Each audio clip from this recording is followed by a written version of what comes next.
കഴിഞ്ഞ കുറേ കാലമായി കേരളത്തിൽ ബി.ജെ.പിക്ക് ഒരു എം.പി കൂടി അധികമായി ഉണ്ടാകും എന്നുള്ളത് ലോക്സഭാ തിരഞ്ഞെടുപ്പിന് മുൻപ് തന്നെ വലിയ വാർത്തകളിൽ ഇടം പിടിച്ച ഒരു കാര്യമാണ്.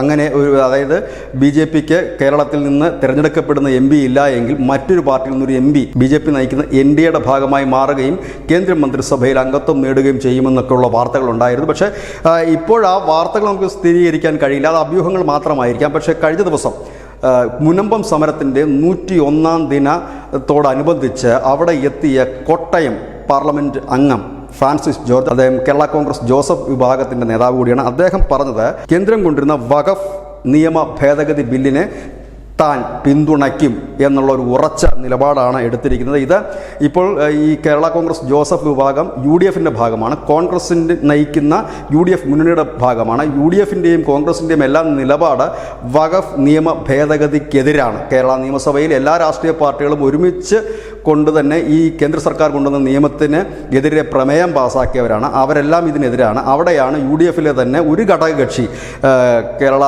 കോൺഗ്രസിൻ്റെ ജോസഫ് വിഭാഗത്തിൻ്റെ ഫ്രാൻസിസ് ജോർജ് എന്ന് പറയുന്ന ഒരു എം.പി, അദ്ദേഹം പറയുന്നത് താൻ ഒരു രാഷ്ട്രീയ പാർട്ടി പ്രതിനിധി എന്ന നിലയിൽ കൂടിയാണ് ഇത് പറയുന്നത് എന്ന് പറയുമ്പോൾ സ്വാഭാവികമായും ഈ കേന്ദ്ര സർക്കാരിൻ്റെ വഖഫ് ബില്ലിനെ അനുകൂലിച്ചുകൊണ്ട് യു.ഡി.എഫിൽ നിൽക്കുന്ന ഒരു ഘടകകക്ഷിയുടെ എം.പി രംഗത്ത് വരുമ്പോൾ ഒരുപക്ഷെ അത് എന്തുമാത്രം പ്രത്യാഘാതങ്ങൾ ഈ കേരള രാഷ്ട്രീയത്തിൽ ഉണ്ടാക്കുമെന്ന് കാത്തിരുന്ന് കാണേണ്ടതായി വരും. ഒരുപക്ഷെ പഴയ വാർത്തകൾക്ക് കുറച്ചുകൂടി കരുത്ത് പകരുന്നതായിരിക്കും. പഴയ വാർത്തകൾ ഒരു അഭ്യൂഹങ്ങളുടെ ഭാഗമായിട്ടാണ് പലരും അതിനെ കണ്ടിരുന്നെങ്കിൽ ഇപ്പോൾ അതിനെ കുറച്ചുകൂടി കാര്യഗൗരവമായി കാണേണ്ടതായി വരും. ഒരുപക്ഷെ ഈ പറയുന്ന ഒരു എം.പി മാത്രമുള്ള ഈ ഒരു പാർട്ടി എൻ.ഡി.എയുടെ ഭാഗമാകുകയോ ഇല്ലെങ്കിൽ അത്തരത്തിലൊരു കേന്ദ്രമന്ത്രി സ്ഥാനത്തേക്ക് ഫ്രാൻസിസ് ജോർജിനെ പോലെയുള്ള പരിണതപ്രജ്ഞനായ ഒരു എം.പി എത്തുകയും ഒക്കെ ചെയ്തേക്കാം. ഏതായാലും രാഷ്ട്രീയമാണ്, ഒന്നും നമുക്ക് പ്രവചിക്കാൻ കഴിയില്ല.